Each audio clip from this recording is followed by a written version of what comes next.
بەر لە 3 ساڵ چەکێکی با بڕی $1500 کڕی و ئەمڕۆ چوو ئەم چەکەی دایەوە حکوومەت.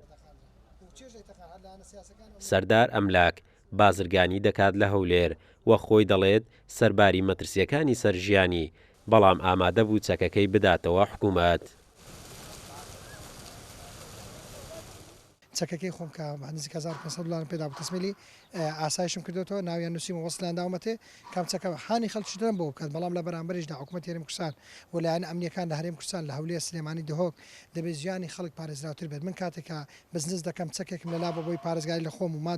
مادی و معنەوی خۆم بکەم ئەمڕۆ تەسمیلی حکوومەتم کردوەوە بەڵام لە بەرامبەردا حکوومەت دەبێت بەیانەوەی بمپارێزێ بۆ چکە پارەم لەلا پارەی خەڵکم لەلا ئیش دەکەم ئەمە ژیانم وە دەکات کە ئەمان بێت من کە چەکەم تەسمی کردوتە لە بەرامبەرەوەی کە خەڵک تەسمیلی کاتەوە. وتەبێژی پۆلیسی پارێزگای سلێمانی دەڵێت لەگەڵەوەی تا ئێستا هیچ کەسێک چەکی نەداوەتەوە حکوومەت،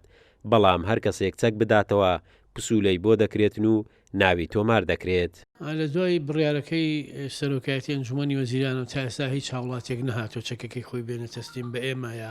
پارێزگار یا بنکەیەکی بکە، بەڵام لە دوای ئەو بڕیارەوە ئێمە توانیمانە بازگەکاندانی چەک دەستی بەسەرا گیراوە پێشەوە ئێمە بەردەوام بووین لە دەزیرکردنی ئەو کەسانی کە چەکیان پێ و درابنێتە دادگا.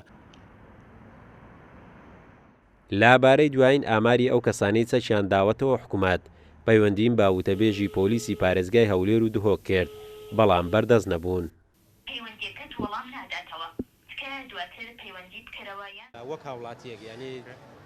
ئەگەر چەکت هەبێ و یاخود چەکت هەیە یعنی تا چەند ئامادەی ئەو چەکە تەسمیل بکەوە. بەڕاستی وەکو خۆم چەکم نییە بەڵام ئەگەر هەشم بووە ئامادە بووم بە دڵنیاییەوە تەسمیلی بکەم، بەڵام خاڵێک کە بەلای منەوە زۆر گرنگترە لە تەسمیلکردنەوەی چەکەکان ئەویش کار لەسەرکردنی کار لەسەر ماینسێتی هاوڵاتیەکان بکرێ بۆ ئەوی پەنانە بنە بەر چەک مەرجەبێکی چەکمان بدروستکە با چەکەکان لە مەرجەبی چەک دابنێ ئەو چەکانەی کە دێنین و ماڵێم پێم خۆش وەکو شخص خۆم پێشمەرگەمە چەی خۆم دەبم داوامی پێم خۆش لە مەرجەبی مەقڕی خۆمان دابنین، بەڵام ئەگە مەرجەبمان نەبێ ناچارم بی بەم ماڵێ. لە ماوەی یەک مانجی ڕابردوو لە هەرێمی کوردستان نزیکەی 15 کەس بەهۆی بەکارهێنانی چەکەوە کوژراون و حکوومەتی هەرێمی کوردستانیش ڕایگەیاندووە نابێت چیتر چەک لە دەست هاوڵاتیان بێتن و ئەوەی بەبێ مۆڵەت چەکی لەدەست بگیرێت ڕوبەڕووی یاسا دەبێتەوە.